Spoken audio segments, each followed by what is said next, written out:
most stand-up comedians don't use props, so. Okay. Hi, how we doing tonight? All right, I hope I woke some of you up.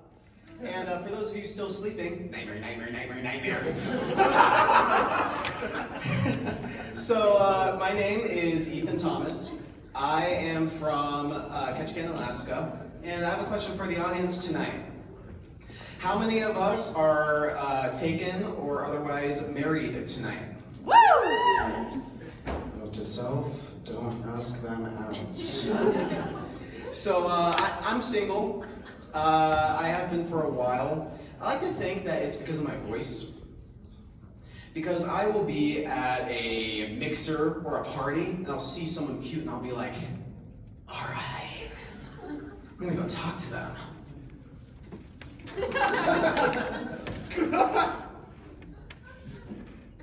Well, hello, beautiful. Do you want to know where I got this smile? They never want to know where I got that smile. But yeah, I've been single for a while. Doesn't mean I haven't been on any dates, though. And tonight I want to tell you a story about the worst date that I ever went on. Now I know what you might be thinking. It can't be that bad. It can't possibly be that bad. Shut up, I need to vent. So this happened when I was still back in high school, a few years back.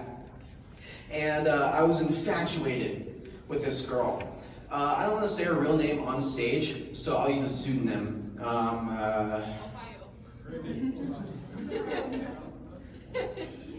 Lightbulb.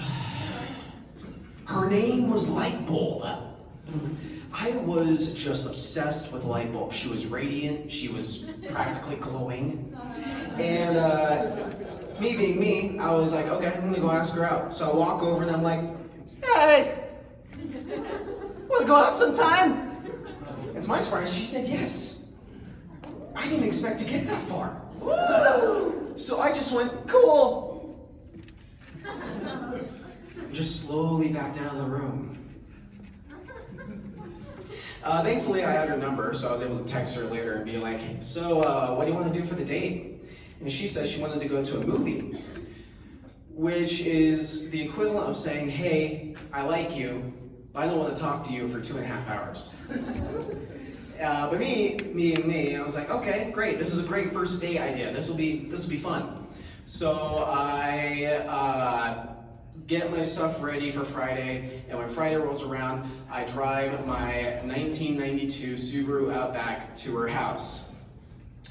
Now, this wouldn't have been a problem if the Subaru Outback was more than just the frame of the car. It was literally a husk when I found it. No engine, no seats, no nothing. And still a husk when I, well, drove is a strong word, more like pushed it to her place. I Fred Flintstoned it the whole way. My feet were through the bottom of the car just going, Wilma! Her name wasn't Wilma, it was Lightbulb. So, Lightbulb comes out, she gets in, she helps me push off. It's all downhill, so.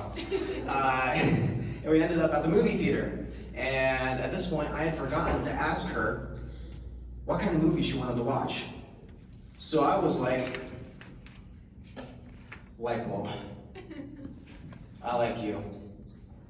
And I want this to be a good date. Choose a movie. And she said, Ethan, I want to watch a scary movie.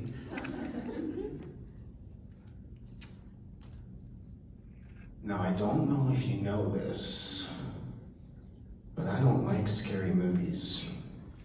I like scary books, scary characters, scary ideas, I guess. But as soon as you put it onto the big screen, I will hide in a bucket of popcorn, because let's face it, that's the only size you should be getting.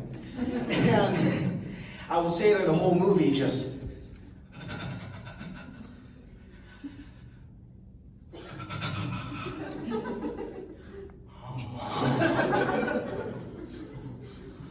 I am so startled right now. Ethan, this is the opening credits. John Smith! So anyways, We got in line, got our tickets, got the popcorn, extra butter because I was feeling spendy, and we ended up in the theater watching the previews. Now, kind of a side tangent, I've noticed something weird about movie previews these days, or specifically a certain kind of movie. People are taking childhood properties and turning them into horror movies. You have The Mean One. It was a movie about the Grinch as a slasher. Or Violent Night, where it was Santa Claus stopping a family from being robbed by killing everybody. And then, of course, there's new and upcoming Winnie the Pooh, Blood and Honey. Use your imaginations for that one, kids. So, I thought that would create my own. It's a childhood property that I'm fond of, and that I think would make a good horror movie. It's called Minions. The scary part about it is that it's a new Minions movie. So, we get in, the movie starts playing, I'm hiding in the bucket as per usual, and Lightbulb was looking at me like,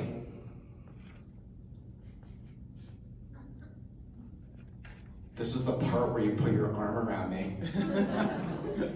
And I look at her like,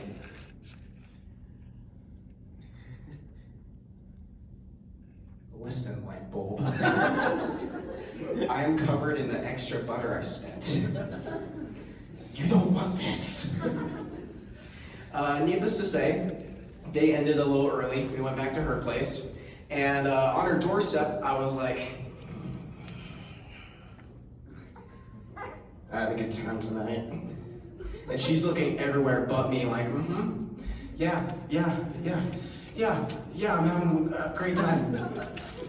And me thinking it was the right moment, going for a kiss. I know. But somehow in the 3 seconds between me closing my eyes and contact, she somehow turned into the Flash and disappeared inside the house. And I ended up deep in the rose bushes. But hey, don't worry. I got a little souvenir. Thank you, you guys have been great.